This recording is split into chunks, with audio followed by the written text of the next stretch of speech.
মতভেদ থাকতে পারে, সব মতভেদ ভুলে ইসলামের স্বার্থে, দেশের স্বার্থে, জনগণের স্বার্থে আমাদের এই মতভেদ ভুলে গিয়ে ঐক্য হইতে হবে। আসসালামু আলাইকুম ওয়া রাহমাতুল্লাহ।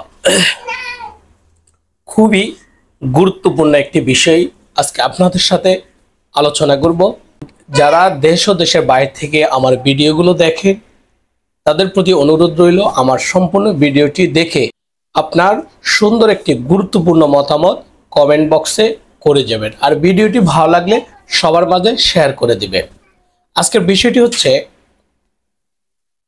ঐক্যের পথে সব সময় চরমনায় অগ্রগতি।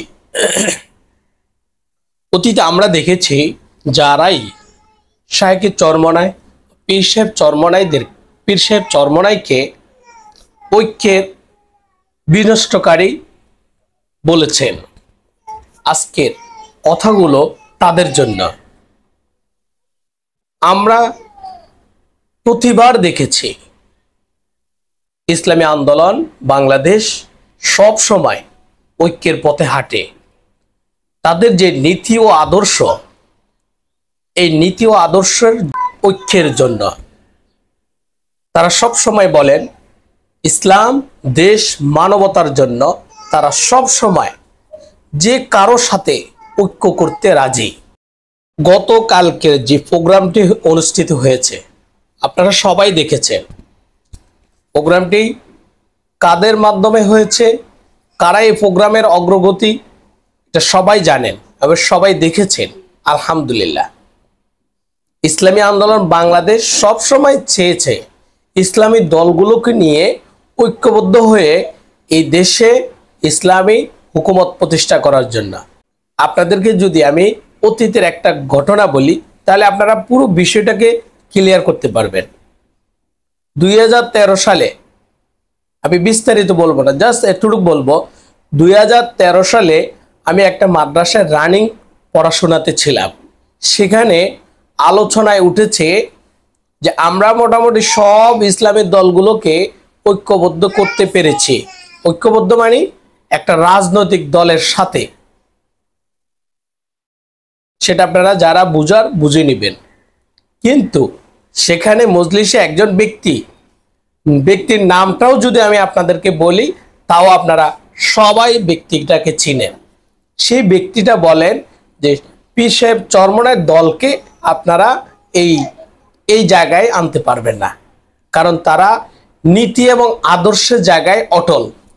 ভাই বিশ্বাস করেন, 2013 সালে আমি তখন ইসলামী আন্দোলন করি না, কিন্তু এই কথাটা শোনার পর আমার কাছে একটু কেমন মনে হয়েছে যে ইসলামী দল সবগুলোকে এক করতে পারছে কিন্তু ইসলামী আন্দোলনকে এক করতে পারলো না। কিন্তু এখন আমি বুঝতে পেরেছি বা এখন আমি বুঝতেছি পুরো বিষয়টা যে কেন পারেনি। কারণ তাদের যে শর্ত ছিল ইসলাম, দেশ, মানবতার কল্যাণে তারা সবার সাথে ঐক্য করতে রাজি, কিন্তু এই তিনটা শর্ত, এই তিনটা বিষয় যার কাছে থাকবে না তাদের সাথে ঐক্য, পুরো পৃথিবী যদি ঐক্য হয় ইসলামী আন্দোলন বাংলাদেশ ঐক্য হবে না। আমি এই বিষয়টি গতকালকের প্রোগ্রামে আরো বেশি ক্লিয়ার হয়েছি। আলহামদুলিল্লাহ, এই মুহূর্তে এসে ইসলামী দলগুলো ঐক্য হচ্ছে, এটা খুবই খুশির খবর। শুধু ঐক্য হলে হবে না, এই ঐক্য ধরে রাখতে হবে।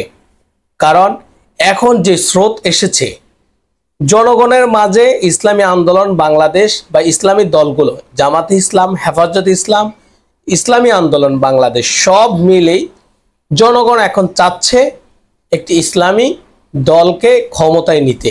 কেন চায় ইসলামী দলগুলোকে ক্ষমতায় নিতে? কারণ বর্তমানে জনগণ দেখতেছে যে যাদের মধ্যে চাঁদাবাজি, অনৈতিকতা, টেন্ডারবাজি, দুর্নীতি, সব ধরনের সমস্যা, এই দল দিয়ে আগামী রাষ্ট্র পরিচালনা সম্ভব নয়। যার কারণে জনগণ এখন একটি শান্তিপূর্ণ, একটি আদর্শিক একটি সংগঠন বা একটি ইসলামিক দলকে আগামী রাষ্ট্র পরিচালনার দায়িত্ব দিতে চাচ্ছে। কারণ জনগণ জানে এখন যে আলেমরাই পারবে এই দেশের মূলনীতি ইসলাম, দেশ, মানবতার কল্যাণে কাজ করতে। কারণ আলেমরা দুর্নীতি করবে না, আলেমরা সাদাবাজি করবে না, আলেমরা অনৈতিক কোনো কাজ কর্মকলাপ করবে না। এই জন্যই জনগণ এখন চায় ইসলামী দলকে ক্ষমতায় নিতে। তাই এই চিন্তা ভাবনাকে আমাদের কাজে লাগাতে হবে, ইসলামী দলগুলোকে।